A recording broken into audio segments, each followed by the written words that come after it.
사실 오늘 말씀은 제가 지난 여름에 청년들과 몽골로 단기 선교를 갔다 오면서 몽골 현지 교회에서 수요 예배 말씀을 선포하게 되었는데 그때 말씀입니다. 이 말씀을 준비하면서 우리 성도님과도 같이 나눴으면 좋겠다 해가지고 갖고 왔고요. 똑같이 안 갖고 왔습니다. 물론 듣는 사람이 다르잖아요. 그래서 조금 다르게 했습니다. 어쨌든 오늘 말씀을 통해서 더욱더 하나님 앞에 나아가고 하나님을 찾는 여러분들 되시기를 소망합니다. 제가 몇 번 얘기해서 아실 건데 제가 여기 옆에 소라단에서 태어났다는 건 아시죠? 처음 들어보세요? 지금은 소라산이라고 하더라고요. 저희 어머니는 소라단이라고 하더라고요. 어쨌든 제가 태어나고 2살 때 군산으로 이사가서 쭉 그 동네에서 살았습니다. 군산에서 살았습니다. 근데 제가 어릴 적에 살던 동네는 군산시 외곽은 아닌데 산 밑에 이제 집들이 모여 있는 그런 마을이었습니다.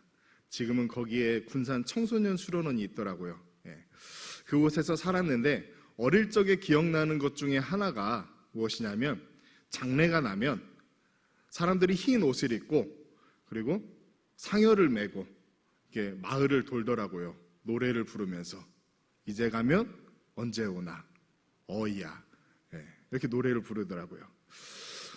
이렇게 통곡하며 곡을 하면서 동네를 한 바퀴를 도는 그 장례의 모습이 기억이 납니다. 요즘은 보통 장례식장에서 3일장을 하고 그리고 화장을 한 후에 납골당이나 수목장을 많이 하잖아요. 그런데 예전에는 과거에는 그렇게 상여를 메고 동네를 돌았던 것 같습니다. 중세시대 유럽에서는 사람이 죽으면 우리나라하고는 조금 달랐습니다. 교회나 교회 뜰에다가 묻었다고 합니다. 그 이유는 무엇보다 성도들이 원하였기 때문입니다. 왜냐하면 당시 사람들은 교회를 성역으로 생각하였기 때문에 그곳에 묻히기를 원하였으며 또한 그것이 당시의 문화였습니다. 그래서 유럽의 오래된 교회에 가보면 교회 안에 묘지가 있는 곳들이 있다고 합니다. 저는 안 가봐서 모르겠지만 어쨌든 지금부터 이야기하려고 여기까지 온 겁니다. 어떤 사람이 그 유럽의 교회에 있는 그 묘비에 쓰인 글을 읽고 다니다가 흥미로운 글이 있어서 그 앞에 멈췄다고 합니다.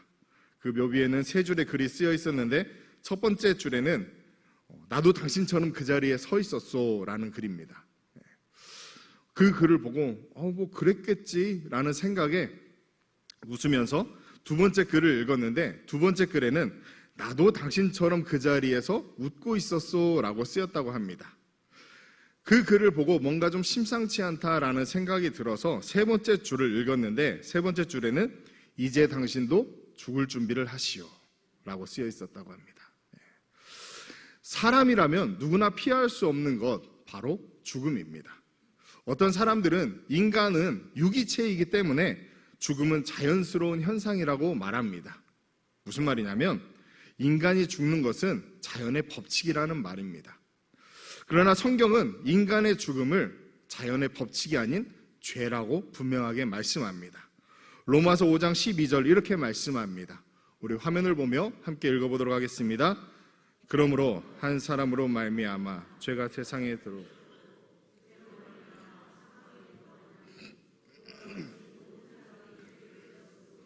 사망이 모든 사람에게 이르렀느니라. 아멘. 그런데 이 죄의 결과가 죽음만 있는 것은 아닙니다. 죄가 세상에 들어옴으로 인하여서 생긴 죽음, 그리고 그로 인해 초래되는 삶의 고통들, 그 고통들이 함께 생겼습니다. 그리고 이 고통들은 우리에게 두려움과 염려로 나타납니다.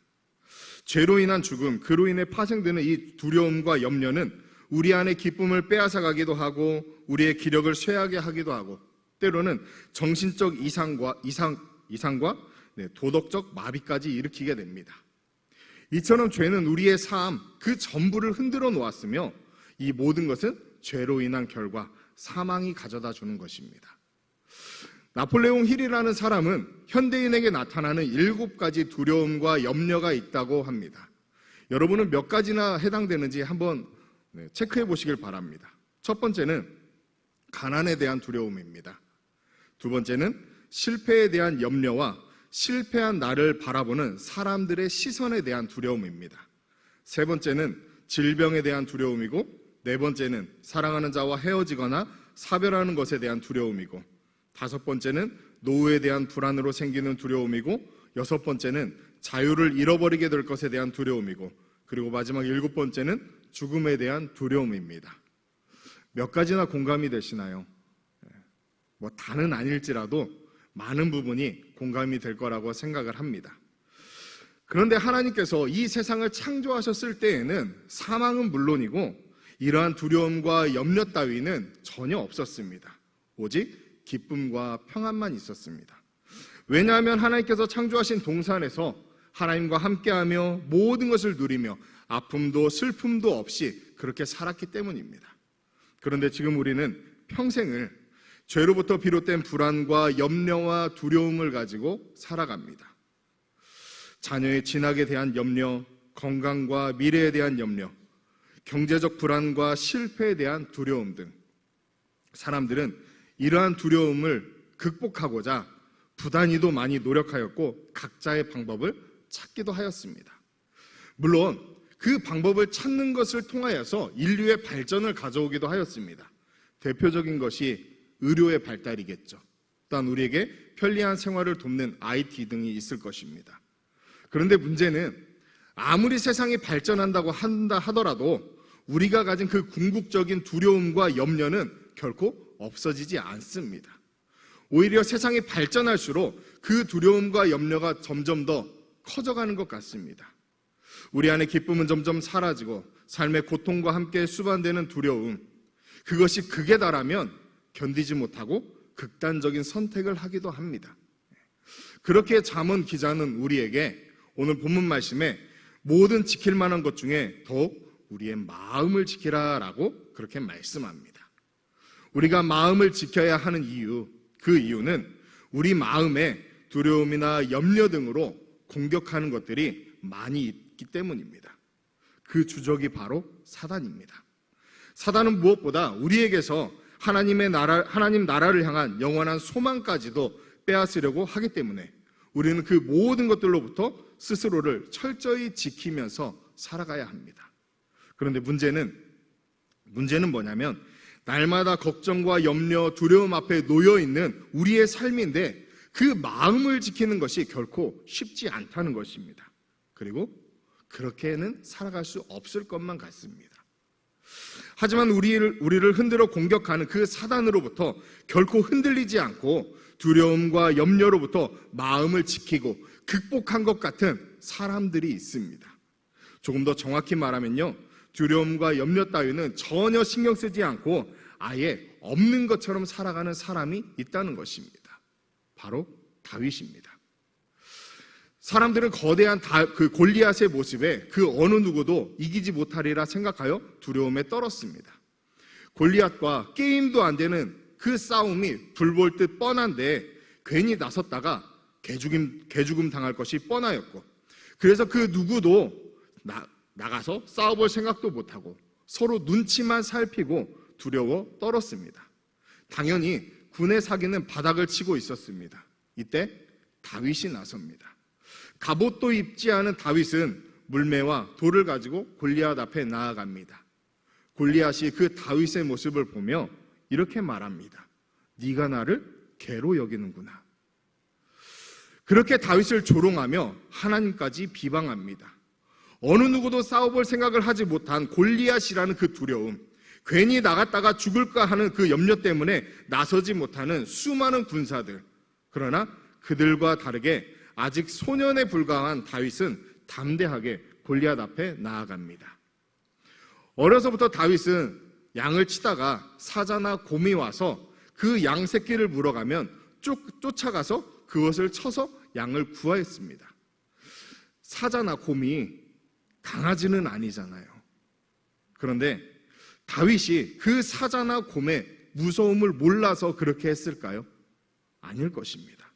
아니면 바보처럼 세상의 이치를 잘 몰라서 두려움이라는 것이 없었기 때문에 그렇게 할 수 있었을까요? 그것도 아닐 것입니다.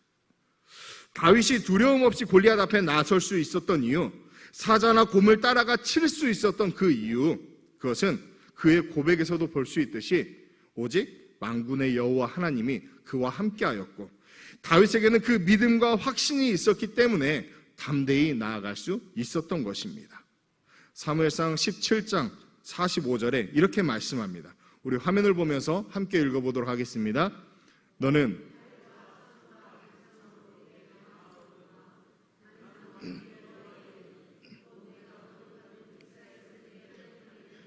내게 나아가노라. 아멘. 블레셋 사람들은 큰 체구와 힘센 골리앗을 믿었습니다. 또 사울왕을 비롯한 이스라엘의 모든 군대는 그 골리앗 앞에 주눅이 들어 있었습니다. 그러나 다윗은 사람들이 바라보는 큰 체구와 힘센 골리앗이 아니라 그를 죽이기도 하시고 그를 살리기도 하시는 천지를 창조하신 전능하신 하나님을 믿고 신뢰하였기에 두려움으로 움츠리고 있던 것이 아니라 담대히 골리앗 앞에 나아갑니다. 어떻게 되었나요? 우리가 너무나도 잘 알고 있듯이 다윗 한 사람의 믿음으로 인하여 이스라엘 군대는 사기가 충천하게 되었고 블레셋은 도망하기에 바빴습니다.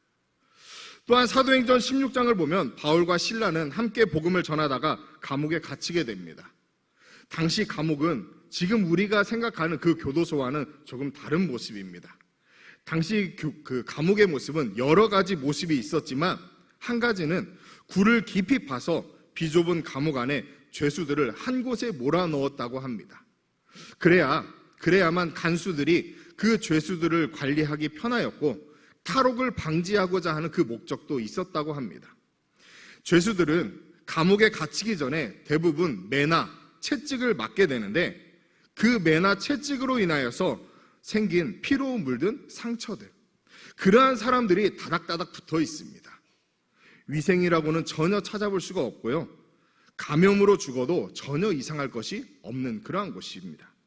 거기에다가 기득권자들은 자신의 마음대로 죄수들의 생명을 좌지우지하기에 감옥에 갇힌 자들은 전혀 안전하지도 또 생명을 보장받을 수도 없습니다. 그런데 그러한 상황에 바울과 실라가 하나님을 찬양합니다. 사도행전 16장 25절, 한밤중에 바울과 실라가 기도하고 찬양하니 함께 있던 죄수들이 듣더라. 아멘. 누가 봐도 두려워 떨 것 같은 지금 이 상황, 무엇이 그들을 찬양할 수 있도록 만들었을까요? 이것을 묵상하다가 한 찬양이 떠올랐습니다. 할렐루야, 찬양하세.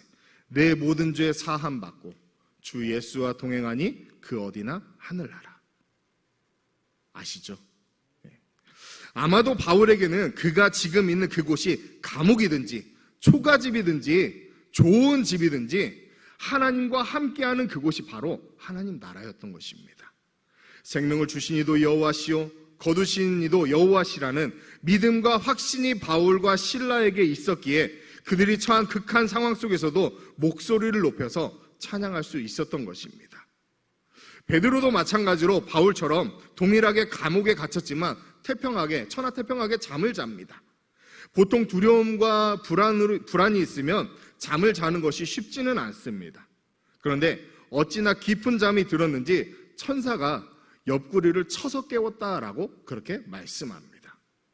이 외에도 수많은 믿음의 선진들이 세상의 위협으로 인한 두려움에 굴하지 않고 자신의 생명이 해함을 받더라도 하나님과 함께 동행하며 평안을 누렸음을 우리는 너무나도 잘 알고 있습니다. 다윗이 그리고 바울과 베드로, 수많은 믿음의 선진들이 세상 속에서 두려움과 염려가 아니라 평안을 누릴 수 있었던 이유, 그것은 날마다 하나님의 은혜와 도우심을 구하며 하나님이 그들과 함께 하신다라는 믿음과 확신이 있었기 때문이 아닐까 생각을 합니다. 존 파이퍼 목사님은 이렇게 말하였습니다. 사단은 당신을 속이려고 일주일에 168시간을 바친다. 일주일이 몇 시간인지 아세요? 168시간입니다. 다시 말하면 사단은 자신의 모든 시간을 할애하여서 우리를 속이려고, 우리를 넘어뜨리려고 노력한다는 것입니다. 시시때때로 우리를 미혹하여서 눈에 보이지도 않는 그 걱정과 근심으로 우리를 두렵게 만들고 넘어지게 만듭니다. 그런데 진짜 문제는 무엇이냐면 우리는 그 사단의 속임, 그로 인한 두려움을 이기기 위하여서 노력하지 않는다는 것이 문제입니다. 우리의 마음을 지키기 위해 우리는 노력하지 않는 것 같습니다. 그저 이 세상의 염려와 고통으로부터 벗어나기 위한 것에 모든 신경이 그곳에만 집중되어 있습니다. 하나님이 나의 피난처가 되시고 반석이시고 나의 구원이시오 나의 산성이시라고 고백은 하는데 우리는 정작 하나님 앞에 나아가지도 아니하고 내 제한적인 생각을 쥐어짜서 그것만이 정답인 줄 알고 그것을 믿고 고집부리며 나아갑니다. 그러나 하나님은 우리의 모든 것을 아십니다. 무한하신 그분의 지혜와 능력으로 우리를 평안으로 이끌어 주시려고 지금도 내게 구하기만 하여라, 내가 해결하리라, 내게 어서 구하여라, 그렇게 우리를 기다리고 계시는데 내 마음의 문 밖에 서서 여전히 두드리고 계시는데 우리는 그 하나님 앞에 나아가지도 아니하고 그 문을 두드리고 계시는 하나님 앞에 문을 열려고도 생각하지 않습니다. 이것이 바로 우리의 모습이 아닐까 생각합니다. 디모데후서 1장 7절을 보면 이렇게 말씀합니다. 하나님이 우리에게 주신 것은 두려워하는 마음이 아니니라. 또한 예레미야 29장 11절에서도 이렇게 말씀합니다. 우리 화면을 보며 함께 읽어보도록 하겠습니다. 여호와의 말씀이니라.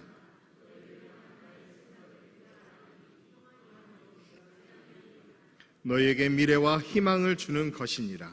아멘. 이처럼 두려움은 절대로 하나님이 주시는 마음이 아닙니다.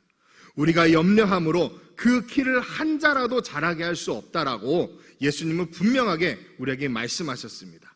결국 두려움과 염려는 사단이 우리를 무너뜨리려고 하는, 넘어뜨리려고 하는 사단의 미혹, 그 속셈이라는 것입니다. 그렇다면 여러분들에게 있어서 가장 큰 두려움은 무엇인가요? 여러분들이 염려하는 것은 과연 무엇인가요? 경제적 문제? 자녀들의 진학 문제? 아니면 조금 더 안락한 삶을 추구하고자 하는 그 고민? 여러분들은 어떠한 것으로 고민을 하고 계신가요? 무엇이 문제이든지 간에 우리는 기도해야 합니다. 우리가 기도하면 하나님께서 일하십니다. 이것을 우리가 너무나도 잘 알고 있음에도 잘 되지 않지만 그러나 우리에게는 이것밖에 없습니다. 하나님이 일하시는 방법과 그 모습이 우리의 기대와는 많이 다를지라도 모든 지각에 뛰어나신 그 하나님이 우리에게 최선의 길로, 최선의 방법으로 해결해 주십니다. 하나님의 가장 선하시고 온전하신 방법으로 모든 것들을 이루신다는 것입니다. 세상은 여전히, 아니 앞으로도 계속하여서 우리를 두렵게 만들고 어떠한 기대나 소망이 없는 것처럼 그렇게 만들 것입니다. 공중권세 잡은 그 사단은 우리를 계속 세상 풍조를 따라 쫓아 살아가도록 그래야만 할 것처럼 만들기 때문입니다. 그러나 아무리 사단이 그러할지라도 우리가 해야 할 것은 그 두려움과 염려에 움츠리고 있는 것이 아니라 그 두려움을 가져다주는 사단의 정체를 알고 예수 그리스도의 이름으로 물리쳐야 합니다. 만약 우리가 그 두려움에 휩싸여서 헤어나오지 못하고 그 두려움과 염려에 매몰되어 있다면 하나님이 우리에게 원하시는 뜻과 그 길 가운데 나아가지 못하고 여전히 사단의 미혹 가운데 묶여서 평생을 불안과 염려와 두려움에 떨며 살아가게 될 것이기 때문입니다. 그렇게 하나님은 우리에게 기도하라고 말씀합니다. 우리가 너무나도 잘 아는 말씀이 있잖아요.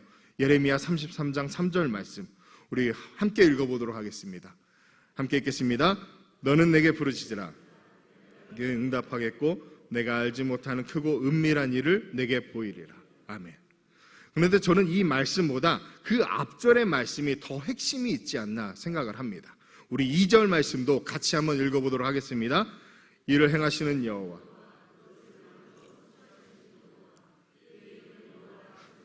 이와 같이 이르시도다. 아멘. 일을 행하시는 그 하나님, 그 일을 만드시고 이루시는 하나님, 스스로 있는 자라 이름하는 그 하나님께서 우리에게 기도하라고 명령하십니다. 그리하면 크고 은밀한 일을 행하시고 우리에게 보이시겠대요. 이 말씀을 잘 보셔야 됩니다. 하나님은 우리에게 너는 내게 부르짖으라 라고 기도하라고 명령하십니다. 그리고 그리하면 응답해 주시겠다라고 약속하셨습니다. 언약의 신실하신 하나님께서 우리가 부르짖을 때 응답하시겠다라고 약속하신 것입니다. 너희에게 있는 문제가 무엇이든지, 그 걱정과 염려가 무엇이든지 우리에게 하나님 앞에 나아가서 기도하라고 말씀하십니다. 우리가 즐겨 부르는 찬송가 493장 그 고백처럼 내가 염려하는 모든 일이 내 앞에 있을지라도, 근심과 걱정으로 고생할지라도 예수 그리스도의 보배로운 피가 모든 것을 이기셨습니다. 믿으십니까? 그렇다면 그 보배로운 피로 우리를 승리하게 하신 예수 그리스도의 이름을 붙잡고 나아가시기를 바랍니다. 우리가 두려움과 염려로 좌절하거나 낭망하지 아니하도록 그 이름을 붙들고 기도하시길 바랍니다. 우리가 기도할 때 하나님께서 일하십니다. 모든 지각에 뛰어나신 하나님께서 그분의 방법으로 일하시며 주가 주시는 평안으로 우리의 마음과 생각을 붙잡아 주실 것입니다. 성령 하나님께서 우리의 마음을, 여러분들의 마음을 지켜주실 것입니다. 그 은혜를 힘입기 하여서 우리가 지켜야 할 것, 오늘 말씀의 제목과 같이 우리가 지켜야 할 것, 바로 기도의 자리입니다. 특별히 이번 주 특별 새벽 기도회로 계속하고 있는데, 내가 매주일 새벽을 깨우지는 못하였을지라도 남은 특세 기간만이라도 내가 이 새벽을 깨우겠노라. 하나님 앞에 나아가서 나의 모든 간구와 두려움과 염려를 하나님 앞에 내려놓고 하나님이 주시는 참된 평안을 누리겠노라 결단할 수 있는, 그리고 그 자리를 지키실 수 있는 그러한 여러분들 되시기를 간절히 소망합니다.